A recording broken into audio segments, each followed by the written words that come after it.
அனைவருக்கும் வணக்கம். நீங்கள் மே 15, 2024 புதன்கிழமை தினமணியில் இருக்கிற முக்கியமான நியூஸஸ் என்னென்னு பார்ப்போம். சக்தி வாய்ந்த சூரிய புயலை பதிவு செய்த ஆதித்யா இஸ்ரோ தெரிவிச்சிருக்காங்க. சூரியனின் AR13664 பகுதியில் உருவான சக்தி வாய்ந்த சூரிய புயலின் தாக்கம் இம்மாத தொடக்கத்தில் பூமியில் உணரப்பட்டதாகவும் இதை ஆதித்யா எல்வன் விண்கலம் பதிவு செய்ததாகவும் இஸ்ரோ செவ்வாய்க்கிழமை தெரிவித்தது. சூரியனின் அந்த பகுதியிலிருந்து எக்ஸ் ரக கதிர்கள் மற்றும் சூரியனின் வெளிப்புறத்தில் உள்ள கொரோனாவிலிருந்து வெளியான அதிக அளவிலான கதிர்கள் ஆகியவை பூமியை தாக்கின. இது குறித்து இஸ்ரோ வெளியிட்ட செய்திக்குறிப்பில், கடந்த 2003ஆம் ஆண்டிலிருந்து தற்போது வரை சூரியனால் ஏற்பட்ட மிக வலிமையான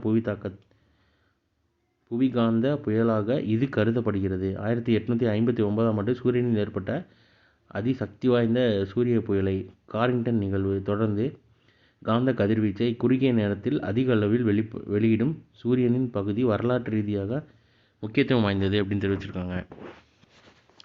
இன்றைக்கி இம்பார்ட்டன்ட் நியூஸில் இது மட்டும்தான் இம்பார்ட்டன்ட் நியூஸு. இது போக இன்றைக்கான திருக்குறள் என்னன்றதை பார்த்துட்டா இன்றைக்கான நியூஸஸ் முடிஞ்சு.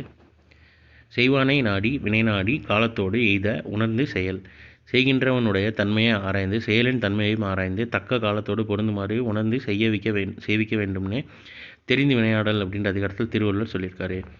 ஸோ இன்றைக்கான இம்பார்ட்டன்ட் நியூஸஸ் அவ்வளோதான். இதோட ஷார்ட்டட் வெர்ஷனாக 1 மினிட் கரண்ட் அஃபேர் நம்ம சேனலில் இருக்குது. வேணுறவங்க அதை யூட்டிலைஸ் பண்ணிக்கோங்க. ஸோ மேலும் இன்னொரு நியூஸை சந்திப்போம். தேங்க்யூ.